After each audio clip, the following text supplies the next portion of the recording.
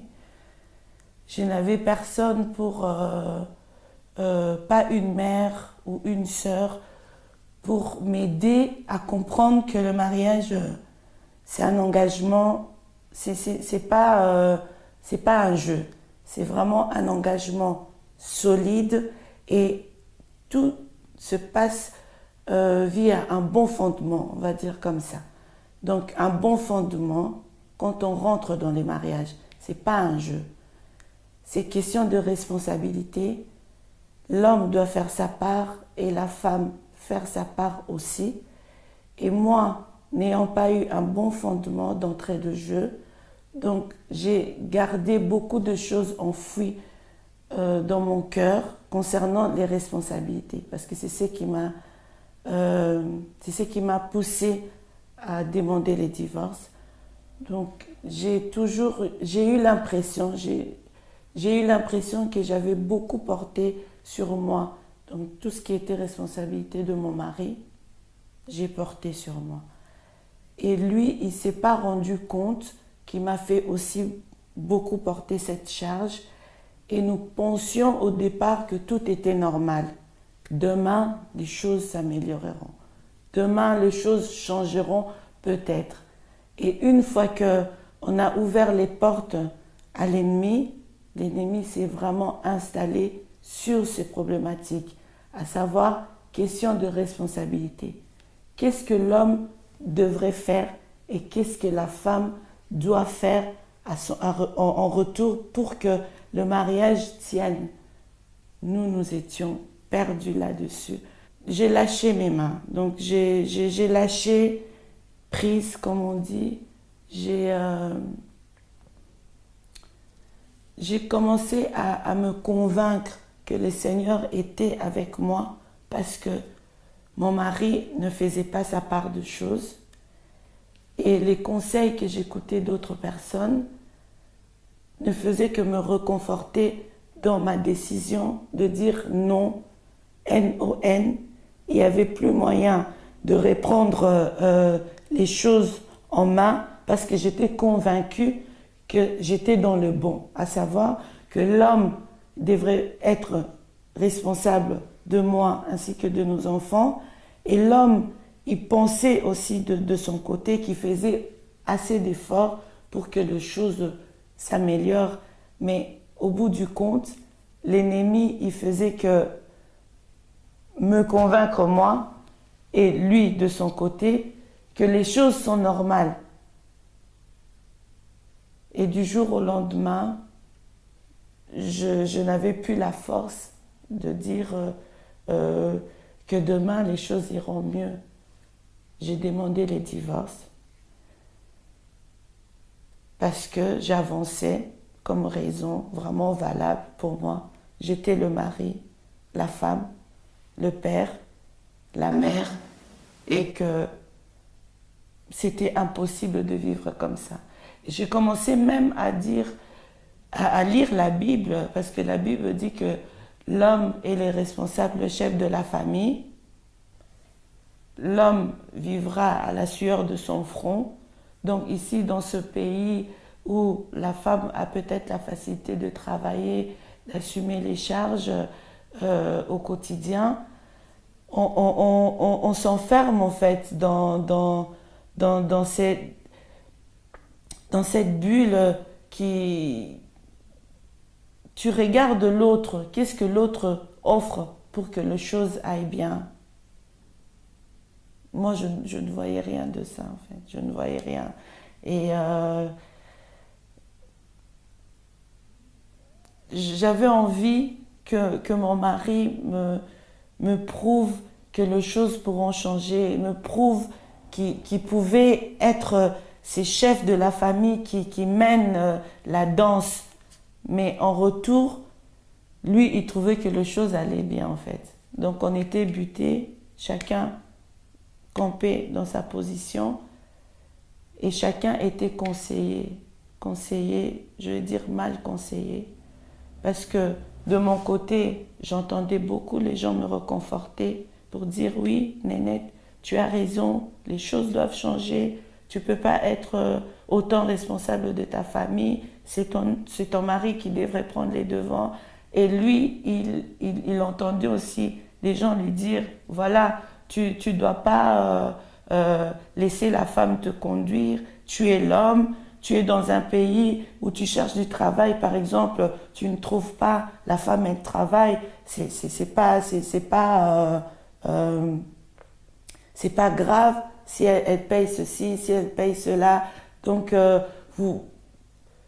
il faut pas faire trop d'efforts, tu fais déjà assez. Et lui, il s'est contenté de ça.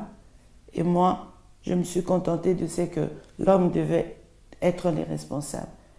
Ici, j'entends bien dire que la femme peut apporter le soutien. Donc je voulais au fait, c'est ça le vrai terme, je voulais être juste le soutien de mon mari pour que les choses aillent bien. Mais personne n'entendait cela. L'ennemi est rentré. Si je peux bien les résumer, c'est qu'on a ouvert la porte à l'ennemi, on l'a laissé entrer dans notre famille, prendre la place, s'asseoir et il s'est vraiment installé confortablement. Pourquoi je dis confortablement? Parce qu'il a pris le temps de nous détruire à bas bruit, il a pris le temps de nous détruire quelque part aussi par la parole de Dieu, parce que ceux qui nous conseillaient, ils venaient aussi avec la parole de Dieu. Et du jour au lendemain, on était séparés des faits et on n'attendait plus que la prononciation du divorce. Mon mari est parti, il a quitté la maison parce qu'on lui avait demandé de partir. Je suis restée avec mes enfants. J'avais l'impression que mes enfants allaient bien, mais les enfants, ils étaient en souffrance.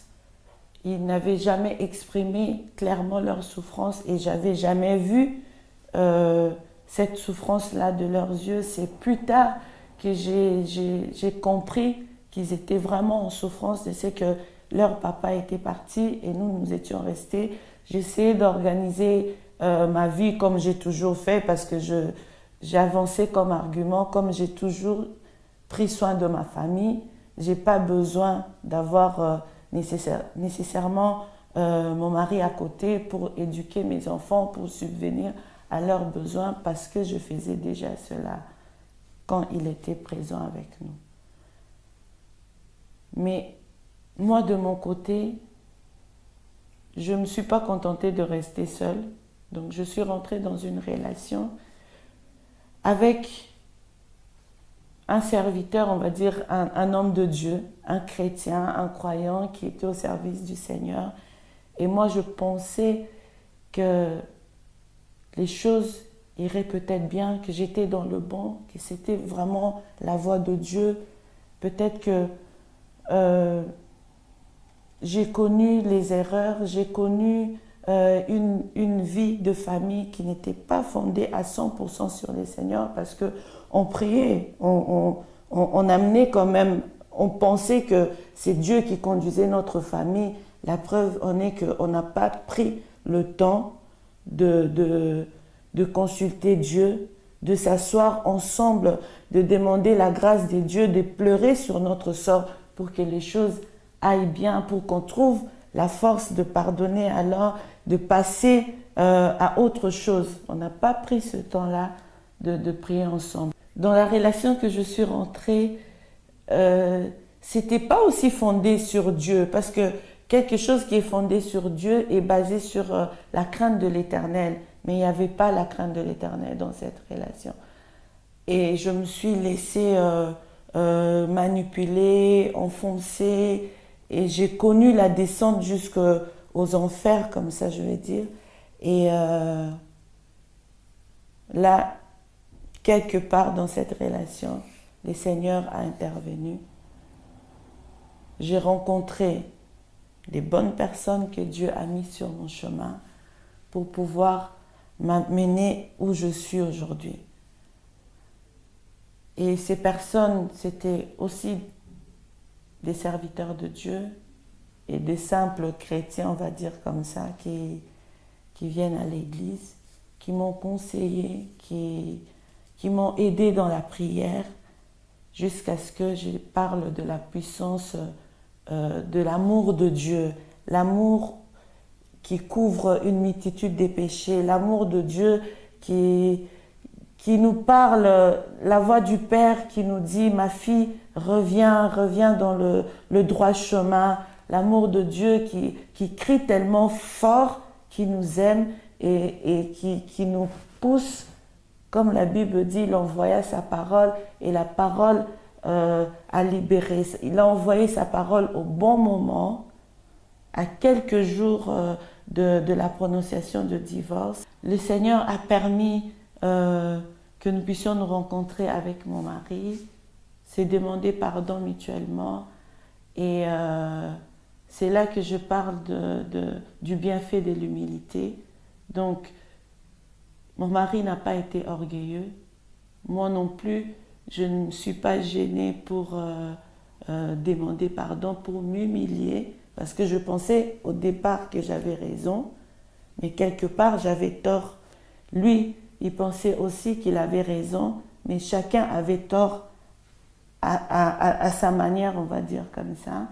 Et le Seigneur a permis qu'en se demandant pardon, il a renouvelé en chacun de nous, petit à petit, l'amour de l'un envers l'autre et surtout,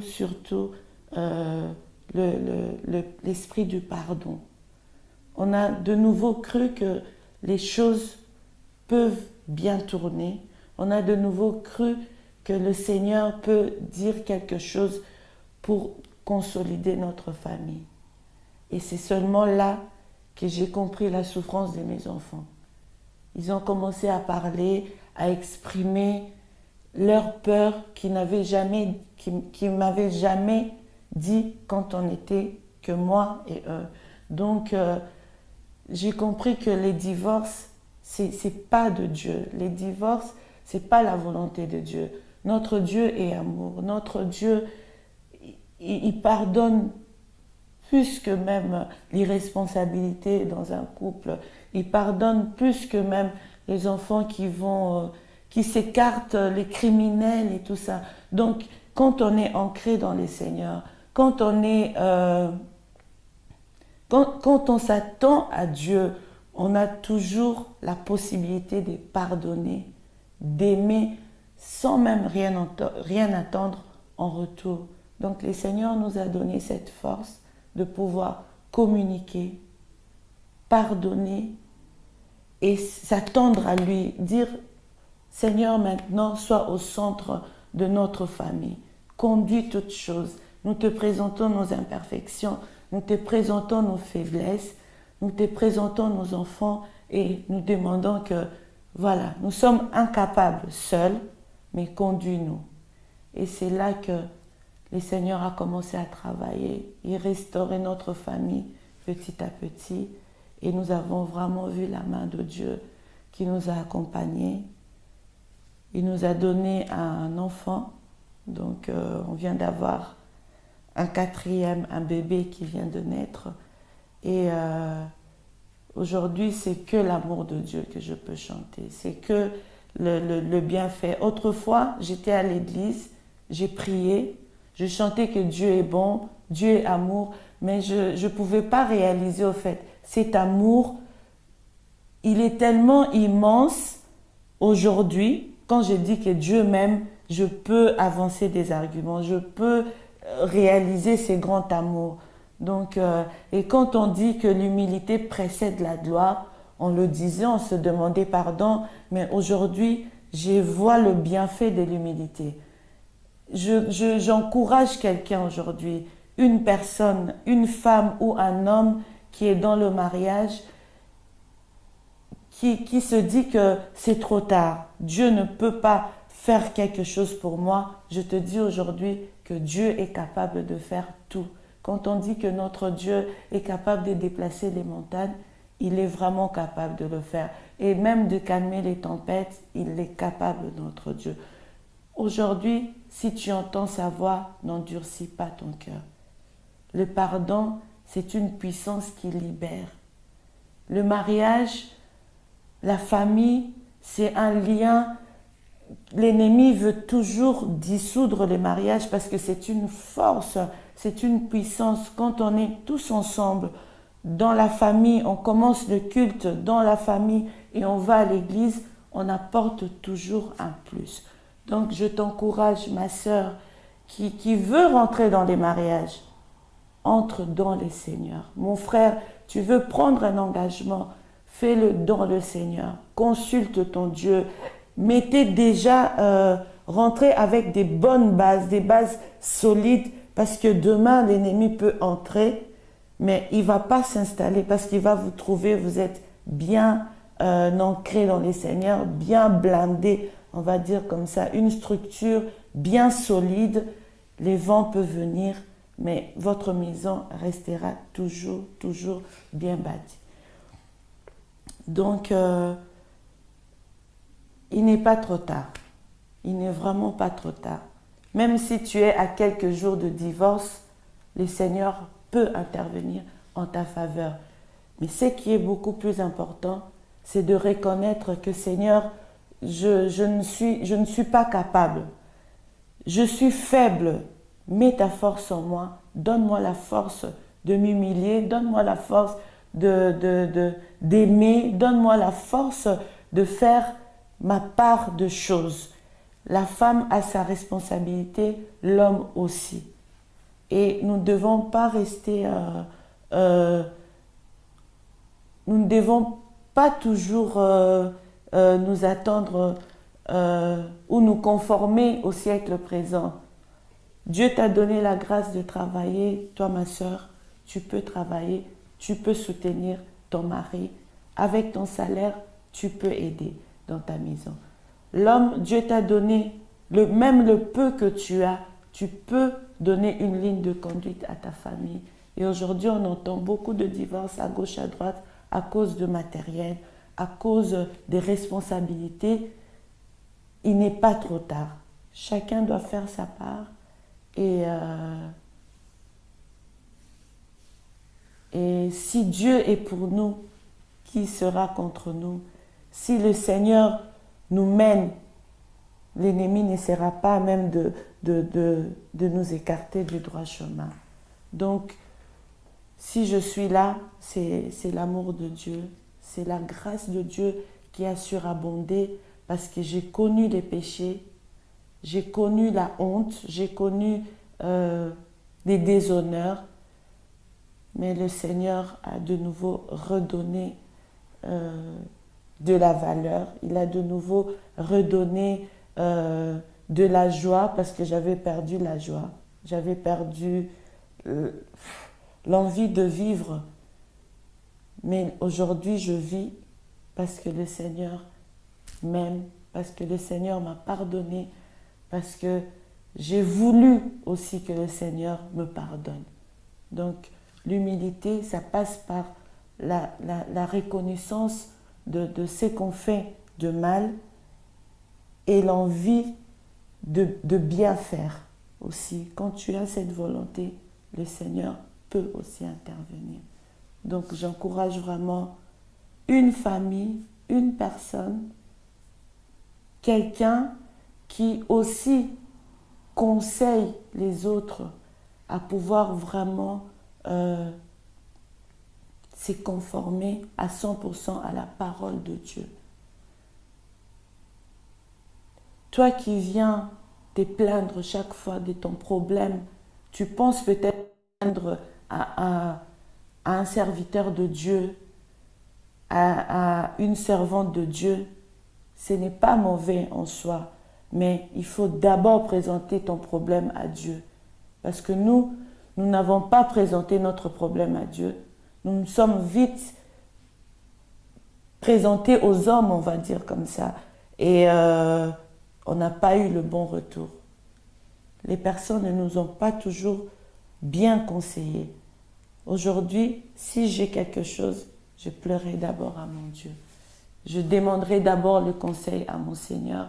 Et le Seigneur peut mettre des bonnes personnes autour de nous pour nous conduire, pour nous aider au fait à résoudre nos problèmes. Le Seigneur peut mettre des bonnes personnes sur nos chemins. Et je profite aussi pour remercier toutes ces personnes qui peut-être nous entendront un jour. Le Seigneur est vraiment merveilleux. Il fait de grandes choses et son amour est infini. Amen. Voilà, merci Sœur Nénette pour ce beau témoignage. Vous avez vu encore une fois la puissance de Dieu par rapport au couple. Si vous êtes dans cette situation, si votre couple a connu l'adultère ou un autre problème, un autre souci, sachez que si vous mettez vos genoux à terre, vous invoquez le Dieu Tout-Puissant, il répond toujours, il sera là et il vous répondra comme il a pu répondre à notre sœur Nénette. Et lui, il a remis sa famille de nouveau en place. Donc voilà, nous arrivons tout doucement à la fin de notre mission, mais ce n'est pas fini, il y a encore quelques surprises. Nous allons aller à la table de Bobette Blessing et voir ce qu'elle nous a concocté ce soir. Et voilà, alors, chers invités, je vous invite... Là, ça tombe bien, j'avais vraiment faim. Voilà, à rejoindre donc la table de Bobette Blessing et voir qu'est-ce qu'elle nous a concocté ce soir. Et pour que nous puissions, pour nos téléspectateurs, donc nous allons la rejoindre et goûter ce qui a été fait ce soir. Merci. Allez, allons-y.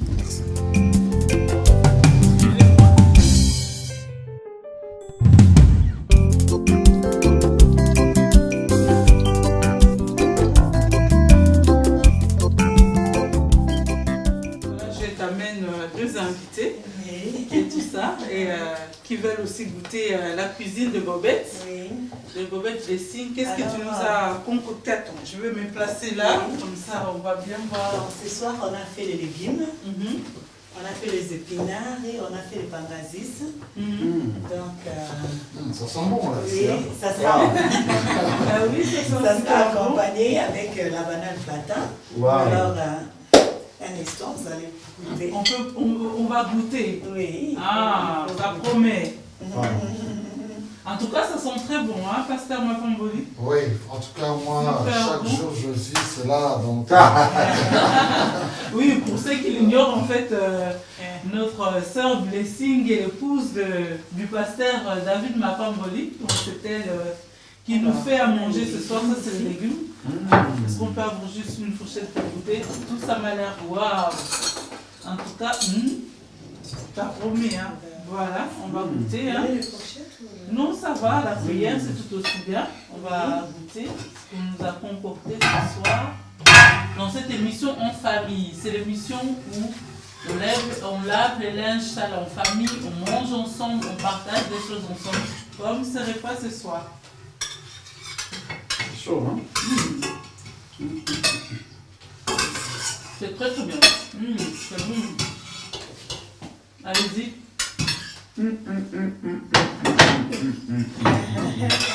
Félicitations. waouh! C'est très bon. Hein. Un peu exagéré, hein?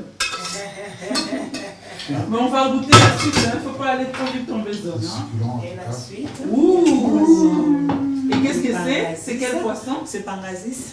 Donc, je fais les épinards avec le poisson parce que c'est vraiment bien, c'est léger et tout. Mhm. Comme aussi c'est le soir et tout, c'est pas lourd et tout. Mhm. Et on va l'accompagner avec la banane platin. On attend le banane. Oui, Alors. oui. Donc voilà, c'est la cuisine de Bobette Blessing. Elle nous a concocté ce soir.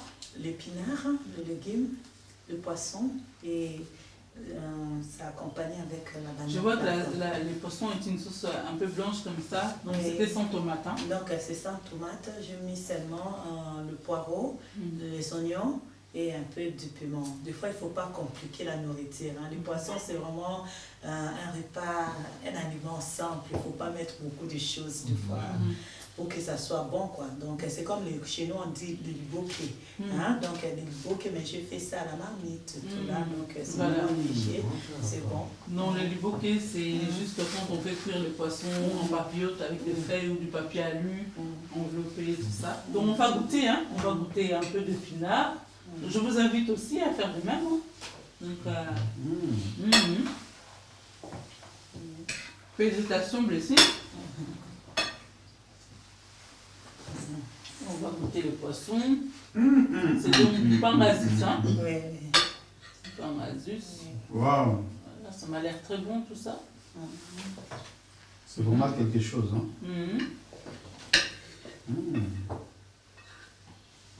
Waouh! N'hésitez pas à demander la recette si vous êtes intéressé par la cuisine de Bobette Blessing. Et ça, c'est la banane platin. Et la banane platin, je n'ai pas mis au feu, comme je vous ai dit tout à l'heure. Donc, j'ai mis au micro-ondes. Donc, 5-6 minutes, c'est prêt. Donc, vous n'avez pas besoin de mettre... non, on n'est pas obligé de cuire ça dans l'eau. De cuire ça dans l'eau et tout là. Tu mets directement au micro-ondes, 5 à 6 minutes, tu as ton banane platin. Et voilà. Donc, Ah ben merci, hein, merci Bobette, merci pour cette cuisine succulente. Et merci donc au pasteur Mapamboli d'avoir amené son époux ce soir pour ce repas. Voilà, ça mérite bien un bisou. Merci donc à l'évangéliste Massamba d'être venu, merci à vous trois. Donc, merci, chers téléspectateurs de Jéhovah TV. Nous sommes donc à la fin. Je veux juste remercier Maman Béa qui m'a prêté sa belle cuisine. Voilà. Donc, vous voyez que je ne suis pas aujourd'hui dans ma cuisine Blessing. Il y a une dame là, Maman Béa, qui m'a prêté. Et nous saluons au passage, Maman Béa. Merci beaucoup, Maman, que Dieu te bénisse. Alors, j'espère que vous allez aussi me prêter vos cuisines prochainement pour que je vienne cuisiner chez vous. Que Dieu vous bénisse. Merci. Donc voilà. Merci à vous tous. Merci de nous avoir suivis ce soir. Donc n'hésitez pas si vous avez des questions concernant la famille. Et si vous avez des questions, vous voulez aussi en savoir plus sur la cuisine de Blessing, vous pouvez écrire sur info@joe.com. Donc nous attendons vos questions et à très bientôt. Que Dieu vous bénisse. Bye bye.